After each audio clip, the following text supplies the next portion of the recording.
contented cattle grazing in lush pastures.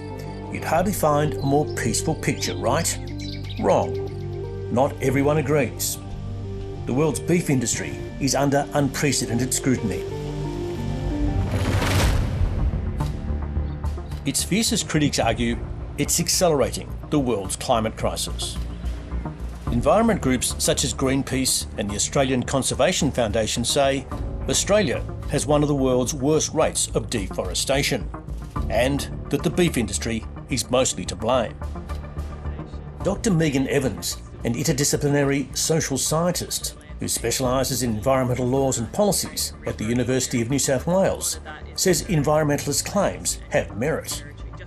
So the latest national data shows about 180,000 hectares of forest cleared nationally. That doesn't include some of that sparse woody vegetation. And depending on which data set you draw on. Greenpeace says about 100,000 native animals are killed every day by the bulldozing and destruction of threatened species habitat. Cattle, the critics say, also cause greenhouse gas emissions, especially methane, and land degradation. Now, due to a ruling by the European Union, deforestation has become beef's latest battleground.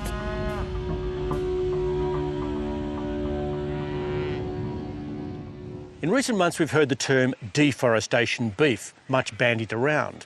In fact, Australia's two largest supermarkets, Coles and Woolworths, have committed to buying beef only from farms that are not deforested. But what exactly does that mean? Aldi and fast food giant McDonald's have also made that pledge, following a trend by major retail chains overseas. The European Union's deforestation regulations would ban the import into Europe of commodities such as beef that are linked to deforestation.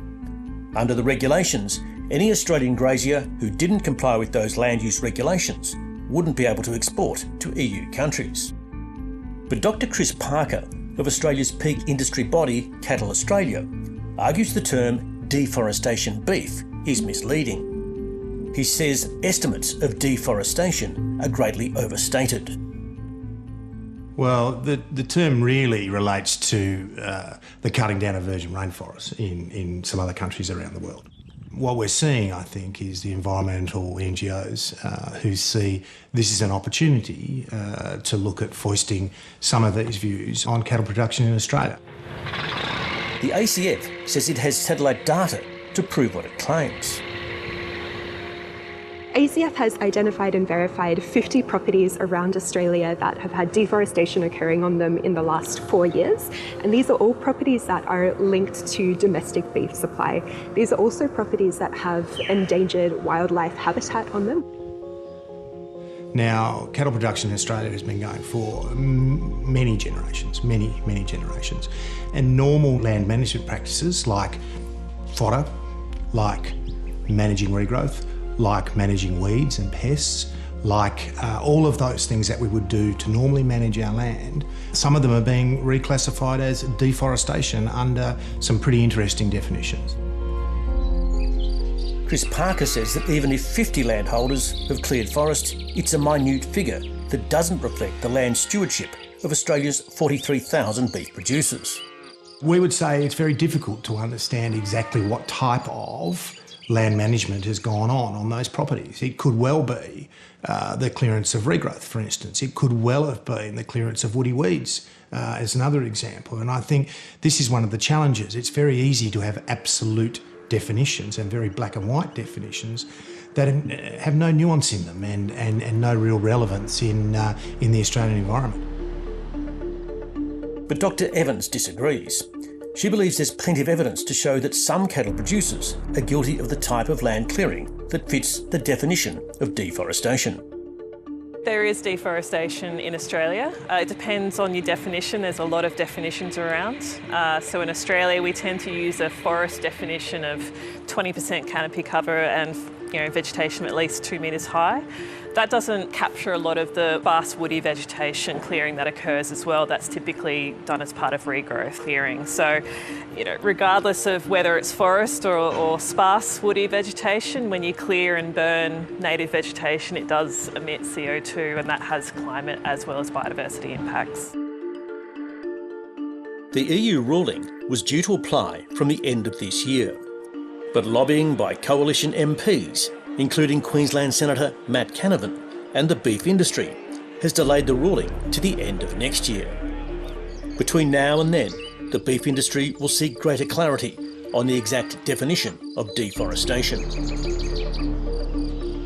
Australia's cattle herd is estimated at 29 million, and beef exports were last year worth a record $17 billion to the national economy. But trade restrictions mean only a small percentage of that was sent to the EU.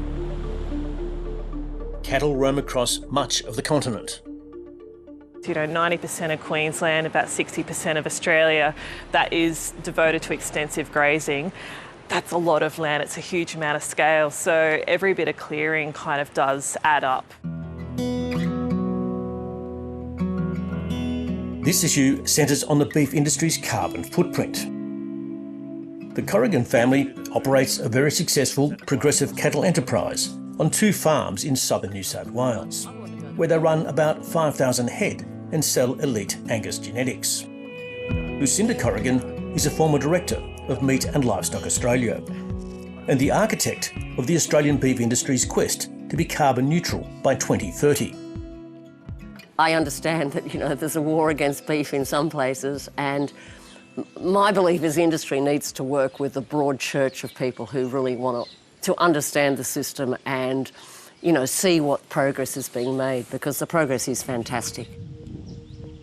I guess here on this farm, we're planting a lot of trees, so we'd say deforestation beef is irrelevant, and I think that's true for a lot of southern Australia. A lot of this comes out of ignorance, I would say, that, people don't actually understand the beef production system. Of course, in every industry there are people who perhaps don't follow, best practice. But if you look at the sustainability frameworks that have been developed by our industry, there is fantastic progress being made on nearly all the environmental indicators. The Corrigan family has planted 120,000 trees, especially on formerly degraded steep slopes, restored swamps and chosen species that promote biodiversity. There's a lot of ways in which cattle and biodiversity can coexist, and there's a lot of producers doing really amazing work, conserving remnant vegetation, riparian vegetation. So who are the bad guys? The beef industry, particularly in Queensland and Northern Territory, it is a big contributor to deforestation and land clearing. Dr. Evans says spatial satellite mapping by the federal government's Department of Climate Change presents an accurate picture of forests being cleared, and as well as native regrowth. It's pretty clear these days. We've got 10-metre resolution satellites in operation in Queensland, at least for the last 5 or so years. They're about to come online at the national scale for national land use change. Again, 10-metre resolution Sentinel satellites. So you can see a lot using that resolution. The European Union ruling seeks to ensure that every aspect of beef production is sustainable. Dr. Parker says Australia's beef industry is well down that road and constantly improving. If you look at the reporting coming out of the Australian Beef Sustainability Framework, I think since the baseline in 2005, we've seen a 78% reduction in greenhouse gas emissions from beef. But really, from Cattle Australia's point of view and from the industry's point of view, it's the primacy of agricultural land and being able to manage that land to produce food. And that food has a whole range of benefits, not just to our economy, but also to food security around the world. And for an industry that exports 70% of what it produces, we are a significant contributor to that food security around the world. UK-based Matthew Smith is a former Vice President of Alltech, a global specialist stock feed and animal nutrition company. He says it's understandable the beef industry's sustainability, from paddock to plate, is being increasingly questioned on a global level. But he warns the EU ruling could mean higher production costs and more expensive beef. The European deforestation regulation, which is kind of coming into play now in a lot of European countries, could well be a limiting factor going forward. It's going to cost producers in Europe significantly more in terms of their inputs. There's somewhere in the region of 30 million tonnes of soybean meal required in Europe to raise livestock, and that's going to cost, some people would estimate, as much as 10% more now to establish the kind of chain of custody where that soybean meal is originated from. Mr. Smith believes the environmental impact of cattle in Australia is overstated.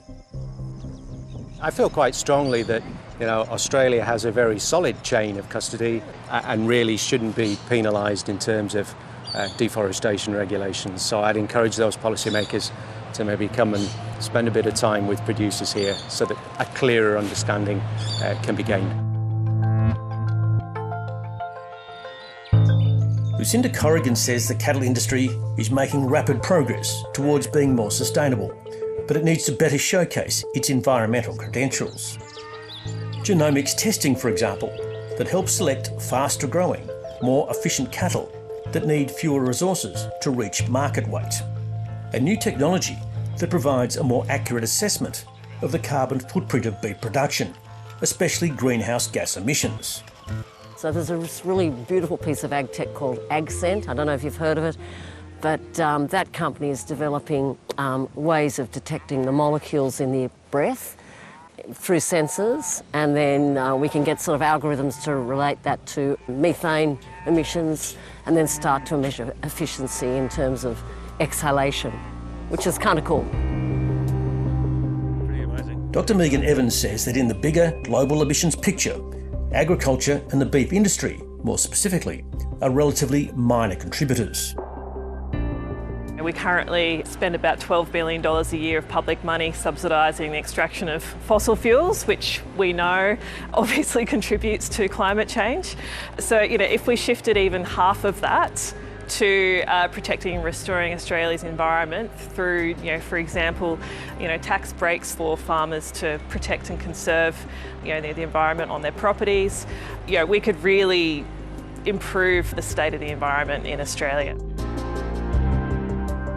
Those on both sides of the argument about the beef industry agree more research and knowledge is needed. Environment groups have welcomed the move by retailers to use only deforestation-free products in their supply chains. Cattle producers and their opponents do share one belief in common. Beef, like most industries, must keep striving to reduce its carbon footprint and its impact on the planet.